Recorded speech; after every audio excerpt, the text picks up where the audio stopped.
Welcome to science দাদা। আজকের এই ভিডিওতে এইচএস 2025 সালের এবিটিএ টেস্ট পেপারের কেমিস্ট্রির 4 নম্বর সেট অর্থাৎ এসসি 52 আমরা সলভ করব। পেজ নাম্বার 52 বের করো। 4 নম্বর সেটের 1 নম্বর প্রশ্ন, এক্স মৌলটির পারমাণবিক গুরুত্ব 40, 4G এর পরিমাণে একক কোষের সংখ্যা এক্স দেহকেন্দ্রিক ঘনকাকার কেলাস গঠন করে, এন হচ্ছে অ্যাভোগাড্রো সংখ্যা।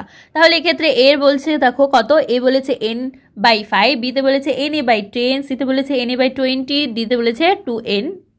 ওকে, এক্ষেত্রে না আমাদের এই অঙ্কটাকে সলভ করতে হবে। তো দেখো প্রথমতই আমরা জানি যে দেহকেন্দ্রিক ঘনকাকার কেলাসে মোট 4টি পরমাণু থাকে, এটা কিন্তু জানতে লাগবে। ওকে, এবার দেখো তাহলে এক্ষেত্রে মোল সংখ্যা যদি আমরা জানি তাহলে কি হবে, ভর বাই মোলার ভর, তাই না? দেওয়া ভর মানে গিভেন মাস ডিভাইডেড বাই কি বলতে পারি, মোলার ভর। তো দেখো এখানে আমাদের কত দেওয়া আছে কোশ্চেনে, 4 গ্রাম দেওয়া আছে, তাই না? তাহলে 4 গ্রাম ডিভাইডেড বাই 40 গ্রাম, তাহলে এক্ষেত্রে আমাদের 0.1 মোল চলে আসছে।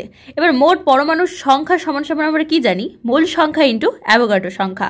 তাহলে এক্ষেত্রে আমরা কত পাবো, 0.1 এন এ বলতে কি অ্যাভোগাড্রো সংখ্যা। ওকে, তাহলে একক কোষের পরমাণুর সংখ্যা সমান সমান কি হবে, মোট পরমাণুর সংখ্যা ডিভাইডেড বাই মোট কোষ সংখ্যা।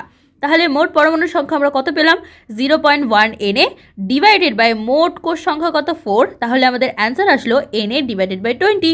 তাহলে দেখো এক্ষেত্রে সঠিক অ্যান্সার যেটা আমাদের হবে সি নাম্বার অপশন, অর্থাৎ এনএ ডিভাইডেড বাই 20, এটাই কিন্তু আমাদের right answer.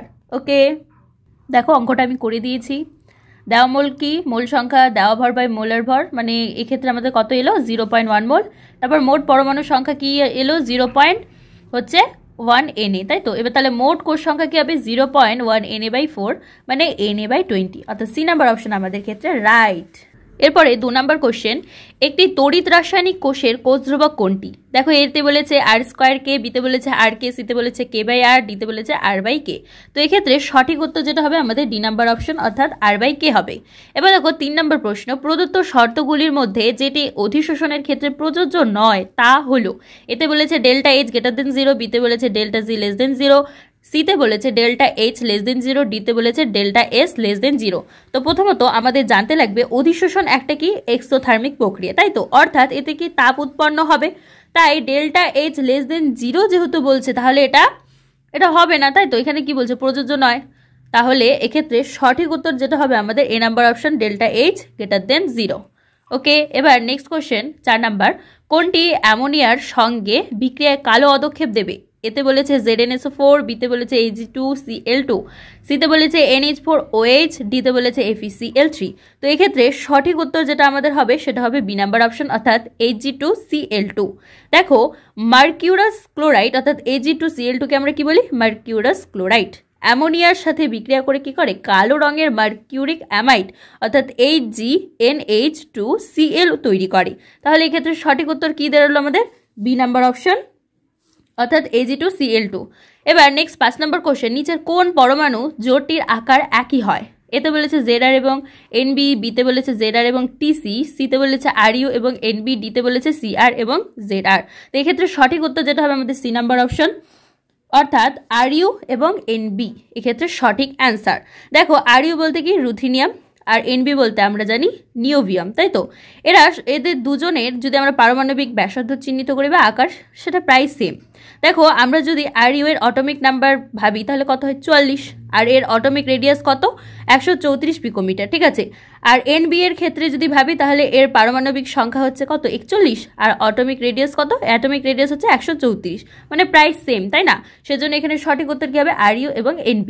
Next question 6 number, কোন জটিল যৌগ বা আয়নটি একই সঙ্গে জ্যামিতিক আর আলোক সমবায়তা দেখায়? তো এতে বলেছে PtNH3 Cl2, বিতে বলেছে PtCN P⁴+, সিতে বলেছে PtNH3Cl3, আর ডিতে কি বলেছে PtEN Cl2। তো দেখো এক্ষেত্রে সঠিক যে অ্যান্সার হবে সেটা আমাদের হবে ডি নাম্বার অপশন, অর্থাৎ PtEN Cl2। আচ্ছা দেখো এই যে জটিল যৌগটাতে দুটি বিপরীত জ্যামিতিক সমবায়, একটা হচ্ছে সিস, একটা হচ্ছে ট্রান্স পাওয়া যায়। এছাড়াও আমরা সিস সমবায়টির যে আলোক সমবায়তা সেটা দেখতে পাবো। কেন? কারণ হচ্ছে এটির অভ্যন্তরীণ কক্ষপথে দুটি ভিন্ন রকমের লিগ্যান্ড আছে। দেখো লক্ষ্য করো, প্রথমত Cl আছে, তাই না? তারপর আবার কি আছে, En আছে, তার মানে দুটো ভিন্ন রকমের লিগ্যান্ড রয়েছে। তার জন্য এক্ষেত্রে আমরা কি দেখতে পাবো, দুটি একই সঙ্গে জ্যামিতিক আর আলোক সমবায়তা দুটোই দেখতে পারবো। তাহলে এক্ষেত্রে আমাদের সঠিক উত্তর কি হলো, ডি নাম্বার অপশন অর্থাৎ PTEN2Cl2। নেক্সট 7 নাম্বার, নিচের কোন যৌগটির ক্ষারীয় আর্দ্র বিশ্লেষণে অ্যাসিটালডিহাইড উৎপন্ন হয়? এতে কি বলেছে? এতে বলেছে তোমাদের Cl, CH2, CH3Cl, বিতে বলেছে CH3CHCl2, সিতে বলেছে H3CCl, H3C, তারপর আবার CCl3, ডিতে বলেছে Cl, CH2, CH3। তো এক্ষেত্রে দেখো, তাহলে এক্ষেত্রে সঠিক উত্তর হবে B number option CH3CHCl2, right answer. Okay, 8 number কোশ্চেনে কি বলেছে দেখো, কোনটি ঘন HI এর সঙ্গে বিক্রিয়া ইথানল উৎপন্ন করবে? এতে বলেছে CH3CH2O CH3, বিতে বলেছে CH3 বন্ড CH3 তারপর আবার bond CH bond O bond CH2 bond CH5, সিতে বলেছে এ এবং বি উভয়ই, ডিতে বলেছে কোনোটি নয়। তো দেখো এক্ষেত্রে আমাদের যে সঠিক অ্যান্সার হবে সেটা হবে এ নাম্বার অপশন অর্থাৎ CH3CH2O CH3। এক্ষেত্রে ঘন HI অর্থাৎ হাইড্রোজেন আয়োডাইড একটি শক্তিশালী হাইড্রোজেন হ্যালাইড। এটি কি করে? ইথার বন্ধন অর্থাৎ C bond O bond C কে ভেঙে দিতে পারে এবং অ্যালকোহল উৎপন্নও করতে পারে। তাই উভয় ইথার, যেমন CH3CH2O তারপর CH3, এটা একটা ether, CH3 bond CH bond O bond আবার CH2 বন্ড CH3, এটা হচ্ছে কি ঘন HI, এর সাথে বিক্রিয়া করে ইথানল উৎপন্ন করবে। দেখো এক্ষেত্রে কিন্তু সঠিক উত্তর আমার যেটা মনে হয় সেটা হবে এ নাম্বার অপশনই রাইট, অর্থাৎ CH3CH2O CH3, এটাই হবে রাইট অ্যান্সার। এরপরে দেখো নেক্সট কোশ্চেন 9 নাম্বার, কোন যৌগটি গ্যানিজারো বিক্রিয়ায় সাড়া দেয় না? এতে বলেছে HCHO, বিতে বলেছে C6H5CHO, সিতে বলেছে C6H5CH2CHO, ডিতে বলেছে CH3CCHO। দেখো আমরা সবাই জানি যে গ্যানিজারো বিক্রিয়া যেটা রয়েছে, যার ক্ষেত্রে বা যে অ্যালডিহাইডের ক্ষেত্রে আলফা হাইড্রোজেন থাকবে না, সেটি কিন্তু গ্যানিজারো বিক্রিয়ায় সাড়া দেবে। তো লক্ষ্য করো ডি নাম্বার অপশনে এটার ক্ষেত্রে আলফা হাইড্রোজেন রয়েছে, তাই না? সিমিলার ওয়েতে এতেও রয়েছে, বিতেও রয়েছে।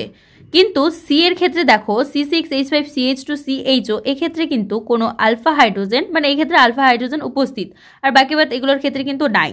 তাহলে আমরা জানি যে যে অ্যালডিহাইডের ক্ষেত্রে আলফা হাইড্রোজেন থাকবে না তারাই কিন্তু গ্যানিজারো বিক্রিয়ায় সাড়া দেবে। তার মানে যেহেতু সাড়া দেবে যার ক্ষেত্রে থাকবে না, তাই তো?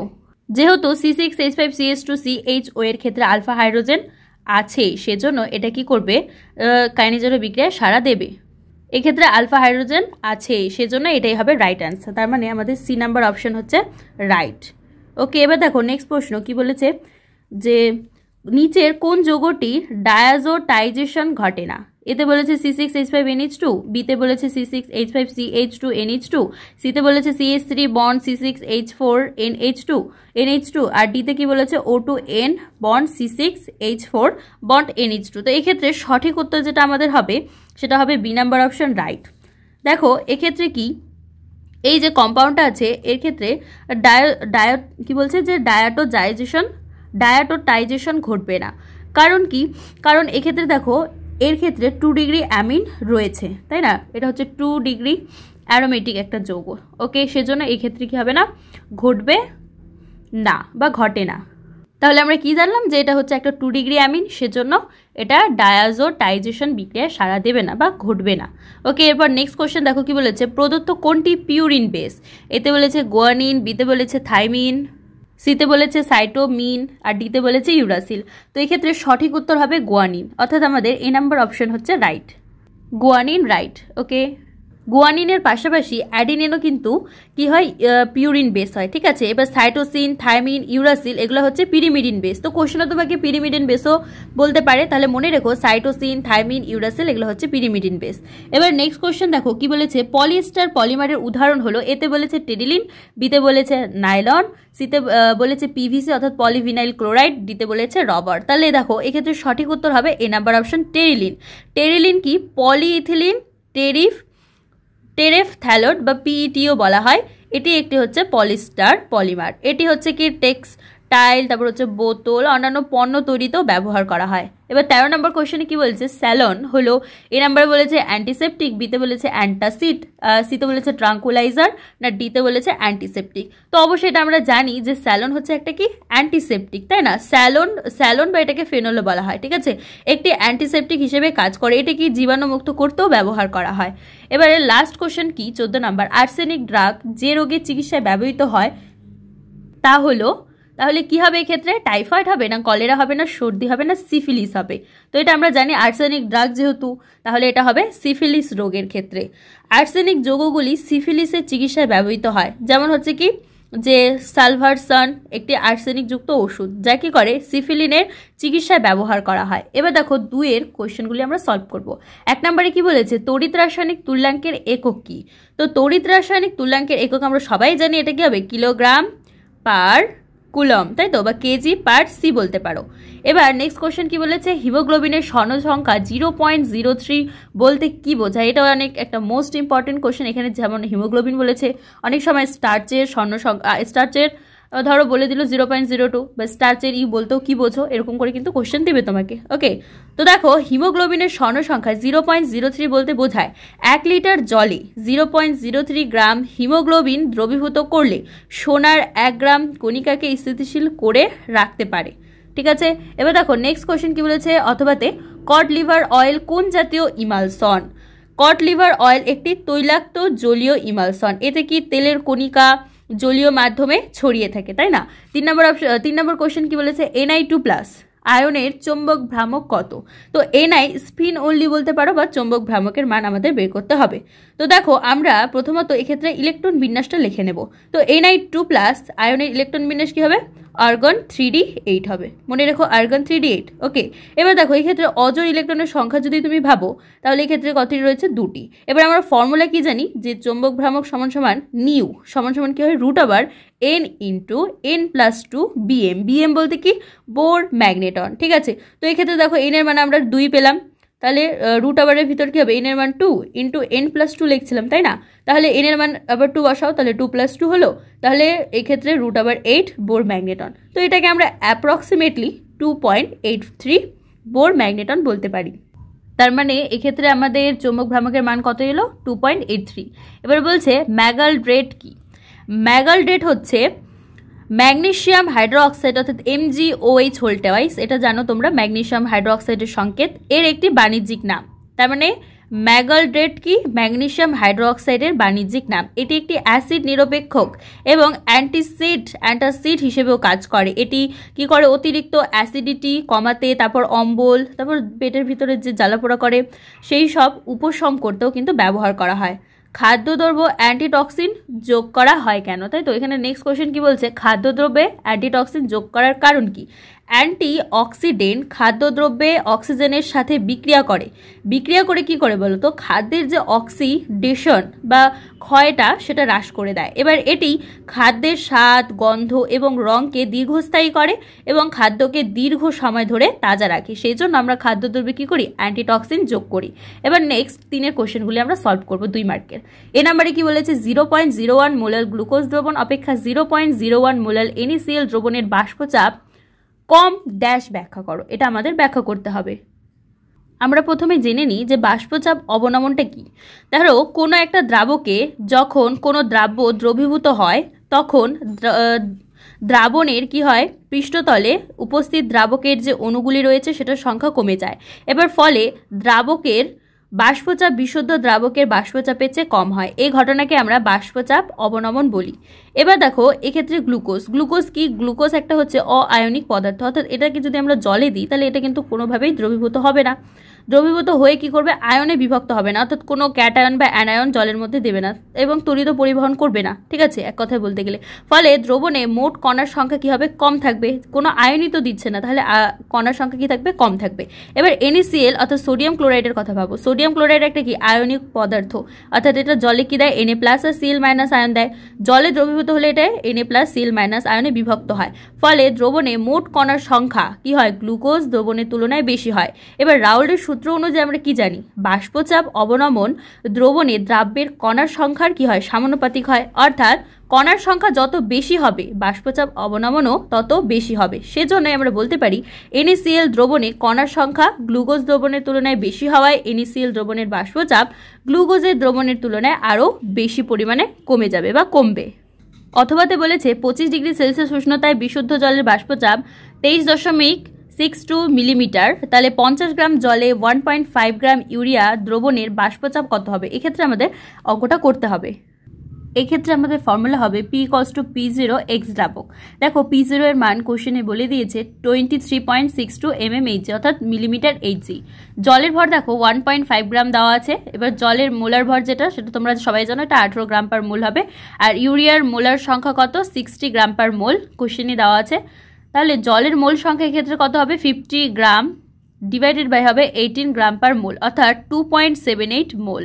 তাহলে ইউরিয়ার মোল সংখ্যা যদি আমরা বের করি তাহলে কত আসবে? 1.5 গ্রাম ডিভাইডেড বাই 60 গ্রাম পার মোল।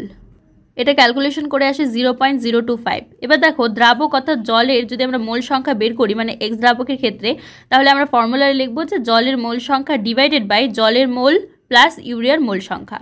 তো জলের মোল সংখ্যা কত পেলাম আমরা? 2.78 আর ডিভাইডেড বাই জলের মোল হচ্ছে 2.78 প্লাস ইউরিয়ার মোল কত ছিল? 0.025, তাই না? তাহলে দেখো এটা ক্যালকুলেশন করে আসে কত? 0.99। এবার আমরা যদি দ্রবণের বাষ্পচাপ নির্ণয় করি তাহলে ফর্মুলা কি জানি আমরা? P = P0 x দ্রাবক। তো P0 এর মান কত? কোশ্চেনে দেওয়া আছে 23.62 mmHg ইন্টু আমাদের x দ্রাবকের মান কত বেরোলো? 0.99। তো তাহলে এটা আমরা অ্যাপ্রক্সিমেট বলতে পারি যে 23.39 mmHg। তাহলে আমাদের অ্যান্সার বেরোলো যে 50 গ্রাম জলে 1.5 গ্রাম ইউরিয়া দ্রবণের বাষ্পচাপ প্রায় কত হবে? 23.39 mmHg হবে। এটাই হচ্ছে আমাদের answer. Next B number question, AS2S3 solid তঞ্চনের জন্য 0.1 N এ অ্যালুমিনিয়াম ক্লোরাইড ও 0.1 N এর মধ্যে কোনটি অধিক কার্যকরী ও কেন? এই কোশ্চেনটা কিন্তু তোমাদের জন্য অনেক ইম্পর্টেন্ট। ঠিক আছে, এই কনসেপ্ট দিয়ে এখানে AS2 দিয়েছে, অন্য কোথাও কি দিতে পারে, অন্য কোনো কম্পাউন্ড দিতে পারে, কিন্তু এই কনসেপ্টটা কিন্তু তোমাদের জন্য অনেক ইম্পর্টেন্ট। ওকে, তো দেখো AS2S3 সলিড তঞ্চনে অ্যালুমিনিয়াম ক্লোরাইড NaCl অপেক্ষা কিন্তু অধিক কার্যকরী। এর রিজনটা কি? এর মেন রিজন হচ্ছে আয়নের আধান। দেখো অ্যালুমিনিয়াম ক্লোরাইড জলে যদি আমরা দ্রবীভূত করি বা জলে যদি দ্রবীভূত হয় তাহলে এটা কি? অ্যালুমিনিয়াম 3+ আর ক্লোরিন মাইনাস আয়ন উৎপন্ন করে, তাই না? তাহলে অ্যালুমিনিয়াম 3+ আয়নের যে আধান রয়েছে সেটা NaCl এর Na+ আয়নের চেয়ে অনেক বেশি, সেজন্য এই কন্ডিশনটা হবে বা অধিক কার্যকরী ঘটবে। অথবা কি বলেছে? রাসায়নিক অধিশোষণের মাত্রা নিম্ন উষ্ণতায় কম হয় কেন? দেখো রাসায়নিক যে অধিশোষণ রয়েছে এটি একটি রাসায়নিক বিক্রিয়া, যার ফলে অধিশোষণ আর অধিশোষণের মধ্যে যে রাসায়নিক বন্ধন সেটা সৃষ্টি হয়। এবার উষ্ণতার প্রভাব যদি ভাবো, সক্রিয়করণ শক্তি। এবার রাসায়নিক বিক্রিয়া শুরু করার জন্য একটা নির্দিষ্ট পরিমাণ শক্তির প্রয়োজন হবে, যাকে আমরা কি বলি? সক্রিয়করণ শক্তি বলি। এবার অণুগুলির গতিশক্তির কথা যদি ভাবো, উষ্ণতা বৃদ্ধির সাথে সাথে অণুগুলির গতিশক্তিও কি হয়? বৃদ্ধি পায়। সংঘর্ষের হারের কথা যদি ভাবো, উচ্চ তাপমাত্রায় অণুগুলির মধ্যে সংঘর্ষের হার বৃদ্ধি পায় এবং অধিক সংখ্যক অণু সক্রিয়করণ শক্তি অর্জন করে। এবার তুমি যদি বন্ধন গঠন ভাবো তাহলে কি? সক্রিয় অণুগুলি পরস্পরের সাথে সংঘর্ষ করে এবং রাসায়নিক বন্ধন গঠন করে। এবার নিম্ন উষ্ণতায় অণুগুলির গতিশক্তি কম হওয়ায় সংঘর্ষের হার কমে যায়, সক্রিয়করণ শক্তি অর্জনকারী অণুর সংখ্যাও কমে যায়, ফলে রাসায়নিক বন্ধন গঠনের যে হার সেটাও কমে যায় এবং অধিশোষণের মাত্রাও কম হয়। ওকে, এজন্যই নিম্ন উষ্ণতায় অণুগুলির গতিশক্তি কম হওয়ায় রাসায়নিক বিক্রিয়া ধীর গতির হয় এবং এর ফলেই রাসায়নিক অধিশোষণের মাত্রাও কমে যায়। এবার নেক্সট কোশ্চেনে দেখো কি বলেছে? NiCN⁴ এর NiCO⁴ আকার ভিন্ন কিন্তু চৌম্বক ধর্ম অভিন্ন, ড্যাশ ব্যাখ্যা করো। এক্ষেত্রে ডি অরবিটাল, এক্ষেত্রে কি হয়েছে? লিগ্যান্ডের প্রকৃতি আর ডি যে কক্ষপথ রয়েছে, ডি কক্ষপথের বিভাজনের ফলে NiCN⁴ এবং NiCO⁴ যোগের আকার ভিন্ন হয়। আর চৌম্বক ধর্মের অভিন্নতার কারণ কি? ডি ইলেকট্রনের সংখ্যা এবং লিগ্যান্ড ক্ষেত্রের বিভাজনের ফলে উভয় যোগেই ডি ইলেকট্রনগুলি সম্পূর্ণভাবে জোড়া বাঁধে এবং চৌম্বক ভ্রামক শূন্য হয়। তাহলে সহজ কথায় যদি আমরা বলি তাহলে এই দুটি যোগে নিকেলের চারপাশে ভিন্ন ভিন্ন আয়ন বা অণু অর্থাৎ লিগ্যান্ড থাকার কারণে তাদের আকার ভিন্ন ভিন্ন হয়, কিন্তু উভয় ক্ষেত্রে নিকেলের ডি কক্ষপথের ইলেকট্রনগুলি জোড়া বাঁধার কারণে তাদের চৌম্বক ধর্ম একই হয়। ওকে, এবার দেখো নেক্সট কোশ্চেনে কি বলেছে? যে COEN⁴Cl2+ এর সমবায়বের সংখ্যা কটি হবে সেটা আমাদের নির্বাচন করতে হবে। এই যৌগটির দুটি কি রয়েছে? জ্যামিতিক সমবায় রয়েছে, একটা হচ্ছে সিস আর একটা হচ্ছে ট্রান্স। এরপর দেখো নেক্সট কোশ্চেন কি বলেছে? যে COH2O Ne3⁴ Br NO3 এর আয়োপ্যাক নেম আমাদের লিখতে বলছে, তাই তো? তো দেখো এক্ষেত্রে এর আয়োপ্যাক নাম হবে aqua tetraammine bromide bromo cobalt ব্র্যাকেটে 3 নাইট্রেট। তাহলে কি? অ্যাকোয়া টেট্রামিন, ব্রোমো, কোবাল্ট, ব্র্যাকেটে 3 জারণ সংখ্যা লিখবে নাইট্রেট। এবার দেখো নেক্সট কোশ্চেন কি বলেছে যে প্রদত্ত বিক্রিয়া দুটি সম্পূর্ণ করো, অর্থাৎ XeF4F6 প্লাস H2O রয়েছে, আর 2 কি বলেছে XeF4 প্লাস SbF5 অ্যারো। তো দেখো এক্ষেত্রে প্রথমত যে রিয়াকশনটা রয়েছে সেটার ক্ষেত্রে কি উৎপন্ন হবে Xe প্লাস 2HF, আর নেক্সট যেটা রয়েছে সেটার ক্ষেত্রে উৎপন্ন হবে XeF3 plus to the power plus আর হচ্ছে SbF6 two the power minus, এই দুটো যৌগ উৎপন্ন হবে। তাহলে প্রথম রিয়াকশনের ক্ষেত্রে Xe প্লাস 2HF, আর দ্বিতীয় রিয়াকশনের ক্ষেত্রে কি উৎপন্ন হলো XeF3 প্লাস আর হচ্ছে SbF6 মাইনাস, এটাই হচ্ছে আমাদের অ্যান্সার। এবার দেখো লাস্ট কোশ্চেন কি বলেছে, থার্মোপ্লাস্টিক এবং থার্মোসেটিং পলিমার কাদের বলে, একটি করে উদাহরণ দাও। দেখো থার্মোপ্লাস্টিক পলিমার কি এই ধরনের পলিমারগুলিকে গরম করলে নরম হয়ে যায়, ঠিক আছে, এবং ঠান্ডা হলে আবার কঠিন হয়ে যায়। এদেরকে আমরা বারবার গরম করে আকার পরিবর্তন করতে পারবো, তার মানে এটা কি থার্মোপ্লাস্টিক পলিমার। উদাহরণ কি পলিইথিলিন বা পিভিসি। আর থার্মোসেটিং পলিমার কি মনে রাখবে সেট হয়ে যাবে, মানে এটাকে আমরা যদি একবার গলিয়ে দিই তাহলে পুনরায় তার আগের আকার মানে ঠান্ডা করে বা শীতল করে তার আগের আকারে কিন্তু আমরা ফিরিয়ে আনতে পারবো না। এই ধরনের পলিমারগুলিকে একবার গরম করে আকার যদি দিয়ে দেওয়া হয়, দিয়ে দিলে তাকে আর গরম করে আকার পরিবর্তন করা যায় না, গরম করলে এরা কঠিন হয়ে যায় এবং আবার নরম হয় না। উদাহরণ হচ্ছে যেমন ব্যাকেলাইট। ওকে, তাহলে কি ব্যাকলাইট উদাহরণ হয়ে গেল থার্মোসেটিংয়ের উদাহরণ। এই কোশ্চেনটাও কিন্তু তোমাদের জন্য অনেক ইম্পর্টেন্ট। ওকে, তো চ্যানেলে নতুন হলে অবশ্যই সাবস্ক্রাইব করে দিও, এরপরে কিন্তু তোমাদের কেমিস্ট্রি আরও সেট আসতে চলেছে, তো অবশ্যই সাবস্ক্রাইব করে দিও।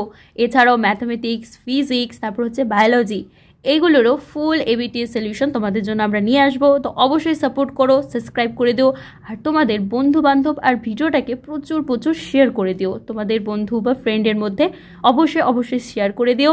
খুব ভালো থেকো আর মন দিয়ে পড়াশোনা করো।